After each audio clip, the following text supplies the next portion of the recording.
$250.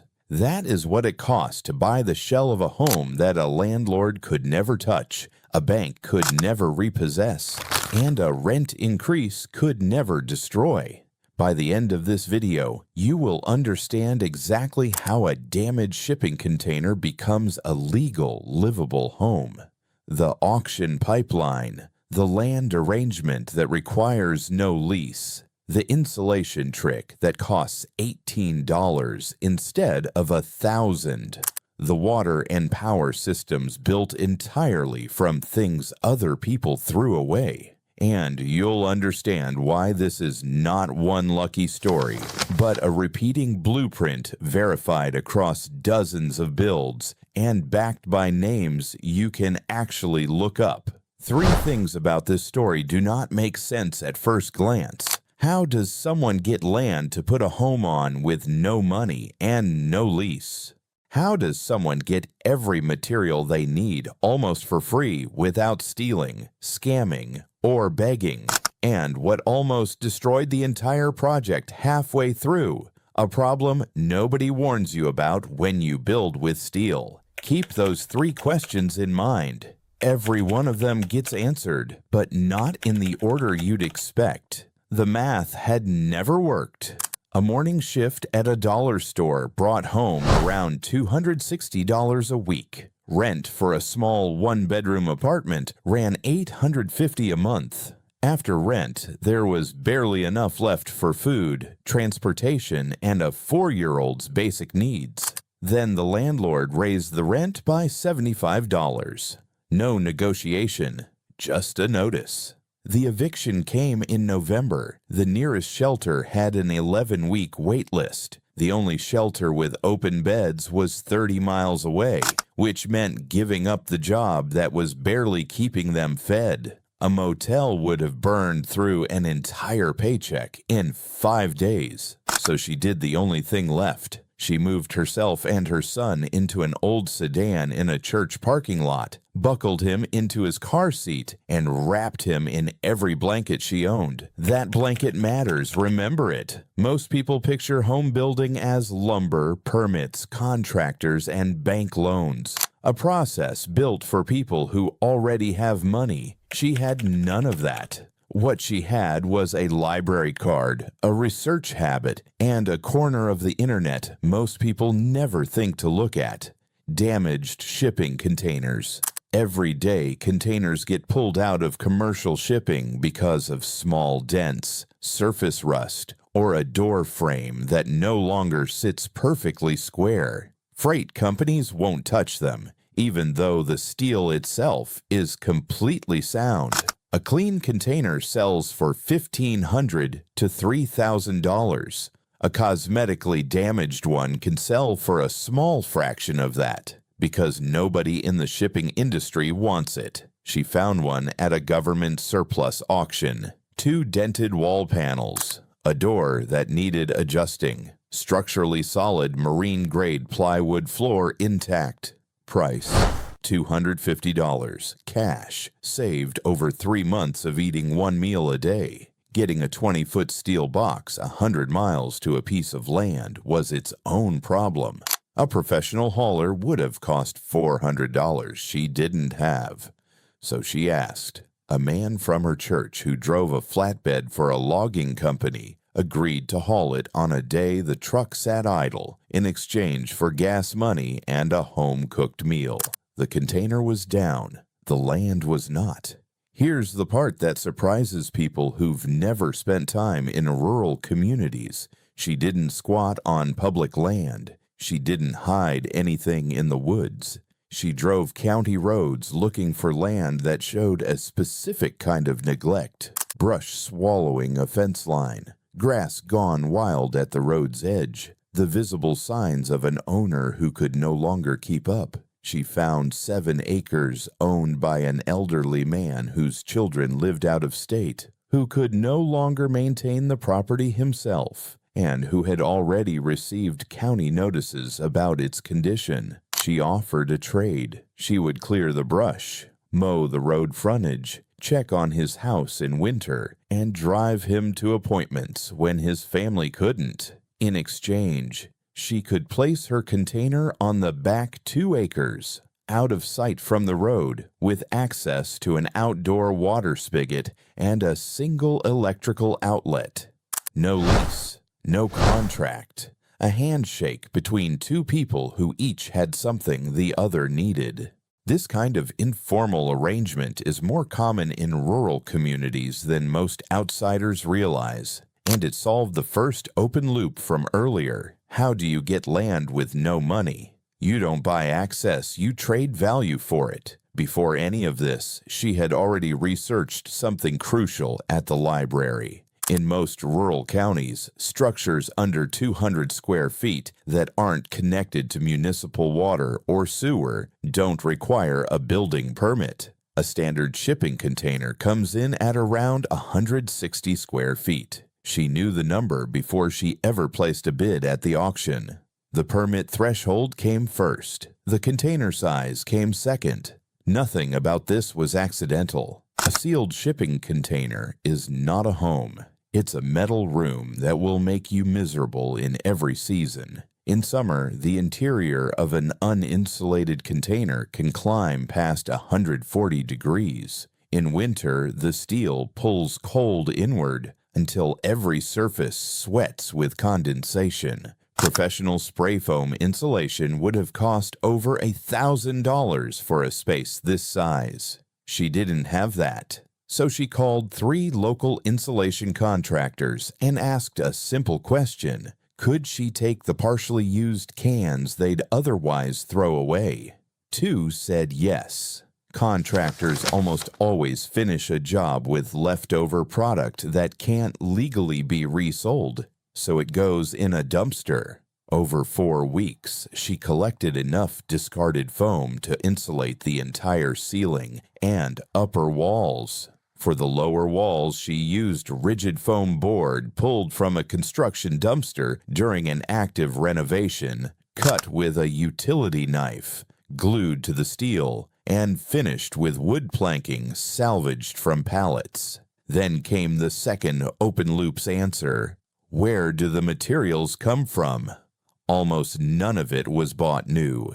It came from waste streams other people never think to look at. Insulation contractors, construction sites, salvage yards, places that generate usable material every single day and simply throw it away because reselling it isn't worth their time. But insulation alone wasn't enough, and this is where the project almost failed.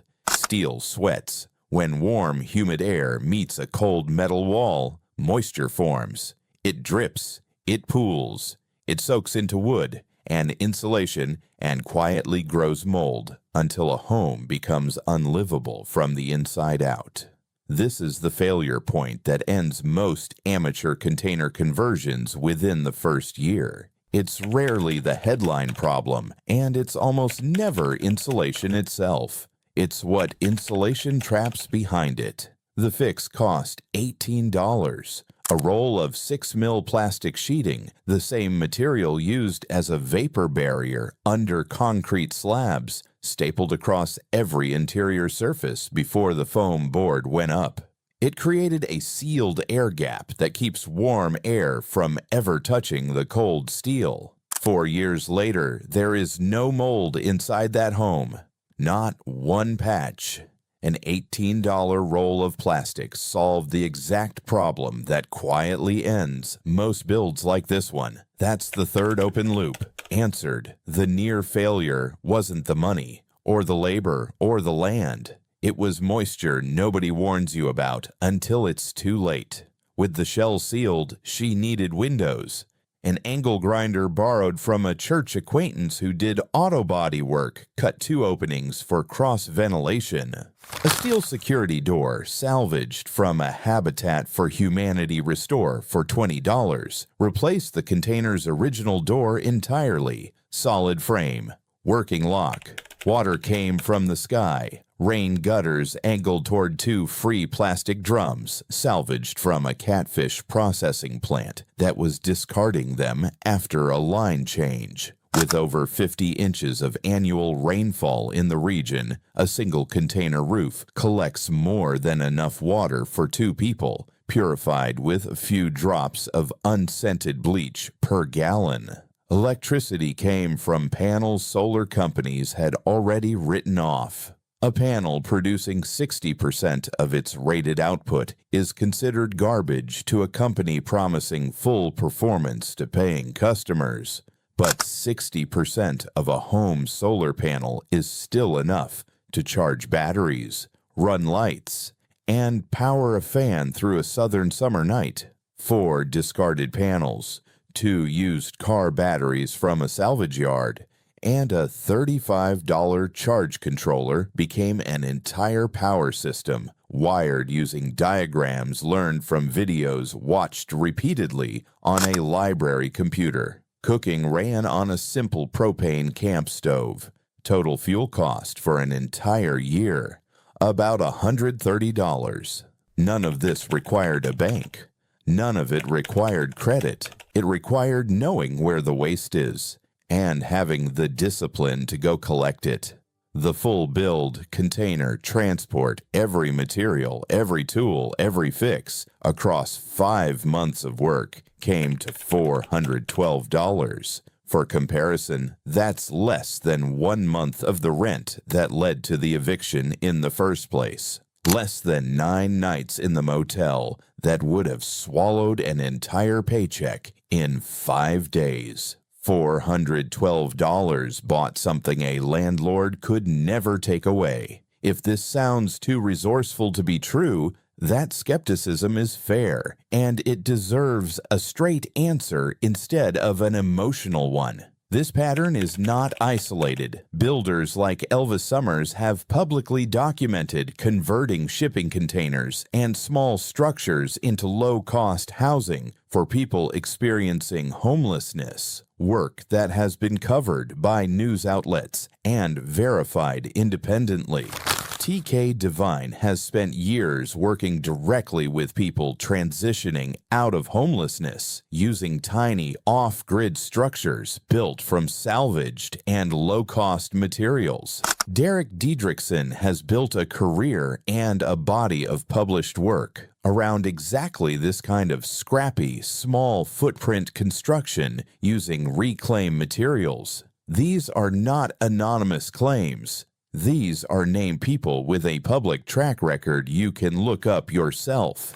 The individual story here follows the same documented pattern, and social workers in several counties across Mississippi, Alabama, and Louisiana have separately reported encountering families living in nearly identical container conversions, each one arriving at the same auction pipeline, the same insulation sourcing, and the same permit research, without ever meeting each other. That's not one lucky exception. That's a repeatable method. This exact approach doesn't transfer to a city, and it's worth understanding why. Rural land has willing owners with acreage to spare. Permit enforcement is lighter below certain size thresholds. Industrial and agricultural waste streams produce free material every single day. And in small communities, a neighbor is more likely to help than to report. In a city, every one of those conditions reverses. That's why this quiet method stays concentrated in the rural South and almost completely invisible to anyone watching from anywhere else. The same blanket that once wrapped a sleeping child in the back seat of a car now sits folded on a real bed inside a home with a locking door and a roof that doesn't leak.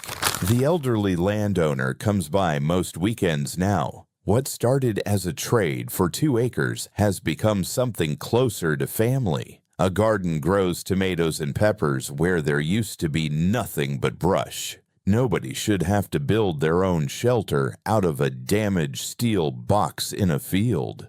That's true. It's also true that when every conventional option disappears, resourcefulness can fill a gap that policy leaves wide open. Both of those things can be true at the same time. A $250 container, a handshake for land instead of a lease, free materials pulled from waste streams most people never notice, and one $18 fix that made the difference between a home and a failure. If you want to see the next verified build using materials most people throw straight in a dumpster, subscribe so you don't miss it. Somewhere tonight, in a small town most people will never hear of, someone is sitting under a solar-powered light they built with their own hands, in a home nobody can take away from them. That's the part of this story that matters most. Not the container, not the tools, not even the money. It's what happens when a person refuses to accept that the door is closed for good.